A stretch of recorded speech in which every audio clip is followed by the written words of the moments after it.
बिस्मिल्लाहिर्रहमानिर्रहीम। अस्सलाम वालेकुम। मैं हूं जलील खान कुलाची। आप देख रहे हैं मेरा यूट्यूब चैनल। पाकिस्तान के सियासी मंजरनामे में आज पूरा दिन क्या कुछ होता रहा और मुमकिन तौर पर कल क्या हो सकता है, इस हवाले से डिस्कस करेंगे। इस वक्त पाकिस्तान का सबसे बड़ा मसला सुहेल अफरीदी है। मैंने कल की वीडियो के अंदर भी आपको यही कहा था कि किसी तरीके से इस बंदे को रोका जाए। तमाम तर जो कोशिशें हैं वो इसी चीज के ऊपर मुनहसर है कि इस बंदे की खान साहब से मुलाकात ना हो, अपनी तरफ से कोई कमीना बनाए, कोई हिसाब किताब इस किस्म का किया जाए, इस बंदे को रोका जाए। ईवान की करारदाद मंजूर होने के बावजूद मुलाकात नहीं करवाई गई, अदालत के हुक्म के होने के बावजूद मुलाकात नहीं करवाई गई। इस्लामाबाद हाई कोर्ट का लार्जर बेंच ये कह चुका है कि एसओपीज के तहत, यानी जुमेरात और मंगल वाला दिन जो है, इनके थ्रू इन दिनों जो भी एसओपीज होते हैं उनके तहत मुलाकात करवाई जाए। एसओपीज यही थे कि सलमान अकरम राजा एक लिस्ट देंगे और उस लिस्ट के मुताबिक मुलाकात करवाई जाएगी। मुलाकात आज चौथी मरतबा भी वजीर आला सुहेल अफरीदी की खान साहब से नहीं हो सकी। वो अडयाला जेल के बाहर बैठे रहे, मीडिया से गुफ्तगू की, वहां पे उन्होंने एक किस्म का अपना एहतजाज रिकॉर्ड करवाया। अदालत की नहीं मानी गई, ईवान की करारदाद की नहीं मानी गई, लेकिन एक चीज है जिसकी मानी जा सकती है। कल रात राना सनाउल्लाह एक टीवी के प्रोग्राम में कह रहे थे कि सुहेल अफरीदी अगर अपना लबो लहजा दुरुस्त कर ले, अपनी गुफ्तगू दुरुस्त कर ले, अपनी टून दुरुस्त कर ले, तो फिर मुलाकात हो सकती है।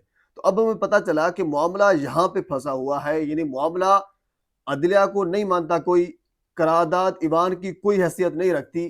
हैसियत रखती है तो वो एक लबो लहजा, टून, एक गुफ्तगू रखती है। अगर वो सही कर ली जाए तो फिर मुलाकात आसानी से हो जाएगी, यानी इतनी सी बात है।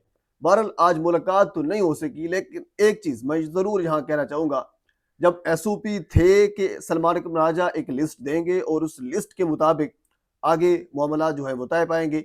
आज कल लिस्ट आनी थी, कल दो लिस्टें आ गई।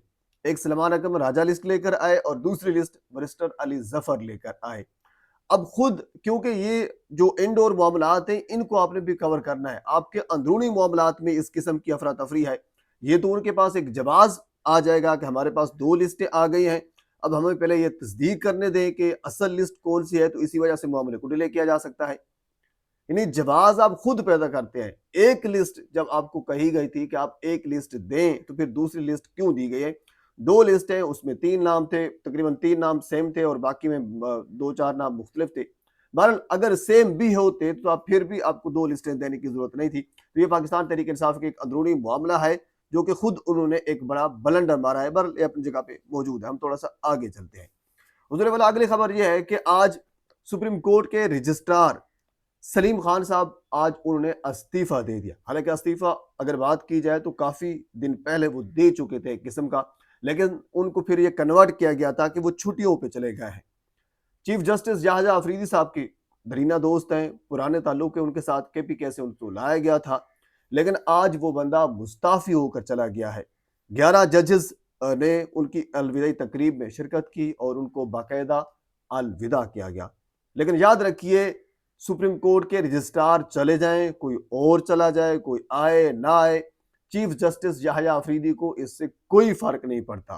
लेकिन एक चीज याद रखिए, कल आपने देखा होगा ट्विटर के ऊपर या बाकी सोशल मीडिया के ऊपर जो काजी साहब के बारे में मतीउल्लाह जान साहब खबर दे रहे थे कि उनके साथ क्या कुछ हो रहा है। आज उनको टिश्यू पेपर की तरह मुस्लिम लीग नून और बाकी तमाम जमातों ने जिन्होंने इस्तेमाल किया, उनको फेंक दिया गया। कल भी जो आज इस्तेमाल हो रहे हैं वो ब्यूरोक्रेट्स हैं, वो किसी भी शोबे से वाबस्ता हैं, उनके साथ भी ऐसा ही होगा। बहरहाल याहिया अफरीदी साहब को कोई फर्क नहीं पड़ता, कोई आए या ना आए, लेकिन जो रजिस्ट्रार सुप्रीम कोर्ट है आज वो मुस्ताफी होकर घर चले गए। अगली खबर खुर्रम ज़ीशान साहब के हवाले से है, जो कि इंतहाई अहम है। जिस तरह कांटा सुहेल अफरीदी साहब के ऊपर लगाया गया था, इससे बड़ा कांटा खुर्रम ज़ीशान के ऊपर है कि इसको भी किसी तरह से रोका जाए। लेकिन आज खुर्रम ज़ीशान तकरीबन, क्योंकि उनको 92 वोट पाकिस्तान तहरीक इंसाफ के थे और उनको 71 वोट की जरूरत थी, उससे वो जीत जाते थे। अभी मैं देख रहा था कि 89 वोट तकरीबन, यानी 92 जो है वो सारे के सारे, यानी 100% वोट जो है वो खुर्रम ज़ीशान को मिला है। वो बाकायदा कामयाब हो चुके हैं, वो सेनेट में आ चुके हैं, वो सेनेटर बन चुके हैं। कांटा बड़ा था, यानी शिबली फराज एक उन्होंने बंदा हटाया, اس سے بڑا بندہ ان کے گلے پڑ گیا. یہ تو پھر اللہ کی دین آپ یوں ہی سمجھ لیجیے اس کو. اچھا اگلی خبر بھی خیبر پختونخوا سے ہے. کل میں نے آپ کو یہ بتایا تھا کہ خیبر پختونخوا میں گورنر راج کے حوالے سے کچھ گفتگو ہو رہی ہے. لیکن یاد رکھیے جس صوبے میں اگر اس میں محمود خان کامیاب نہیں ہو سکے، اگر وہاں پہ امیر مقام آپ کے کوئی کام نہیں آ سکا، فضل الرحمان آپ کے کام کوئی نہیں آ سکا، پرویز خٹک آپ کو کوئی کام نہیں کر سکا، تو وہاں آفتاب شیر پاؤ بھی کوئی اتنی بڑی شخصیت نہیں ہے کہ وہ پورے معاملات کو بدل کے رکھ دیں گے. آج بھی اگر الیکشن کروا لیں تو الیکشن اپنے وہ حلقہ تو دور کی بات ہے، میں یہ سمجھتا ہوں کہ وہ اپنے یو سی کے اندر بھی نہیں جیت پائے گا. بڑی مشکل سے اگر یو سی کے اندر بھی جیت پائے، اپنا حلقہ دور کی بات ہے. بہرحال یہ کہا گیا تھا کہ آفتاب شیر پاؤ کو گورنر بنایا جائے گا اور قربانی دی جائے گی فیصل کریم کنڈی کی ان کی جگہ، اور اس کے بعد پھر وہ آ کر کچھ اس قسم کے فیصلے گورنر راج اور باقی معاملات کریں گے تاکہ سہیل افریدی کو کس طرح سے روکا جا سکے. لیکن رات وہ منوزی جہانگیر صاحبہ کے پروگرام میں تھے، انہوں نے یہ کہا کہ ایسا کچھ بھی نہیں ہو رہا، نہ ان سے کوئی رابطہ کیا گیا ہے اور نہ ہی وہ آنے والے ہیں، کیونکہ ظاہر سی بات ہے ان کو پتہ ہے ان کے آنے سے کچھ نہیں ہوگا.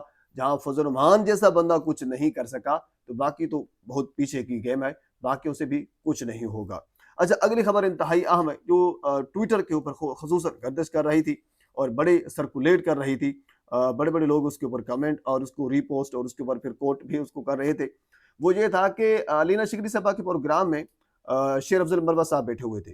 شیر افضل مروت صاحب نے ایک بڑی بات کی ہے اور یہ کہا ہے کہ دو پسندیدہ شخصیات ہیں پاکستان تحریک انصاف کے اندر اس وقت کے موجودہ chief of army staff general Asim Munir کی، اور وہ شخصیات ہیں بریسٹر گوہر اور علی امین گنڈا پور. ایون کہ وہ یہ کہہ رہے تھے کہ جب ان کی گفتگو ہو رہی ہوتی، جب یہ دونوں میں سے کوئی ایک بندہ اگر ٹی وی کے اوپر آتا تو چیف صاحب آواز ذرا زیادہ کر دیتے تاکہ ان کی گفتگو سنی جا سکے. یہاں دو سوال ہیں.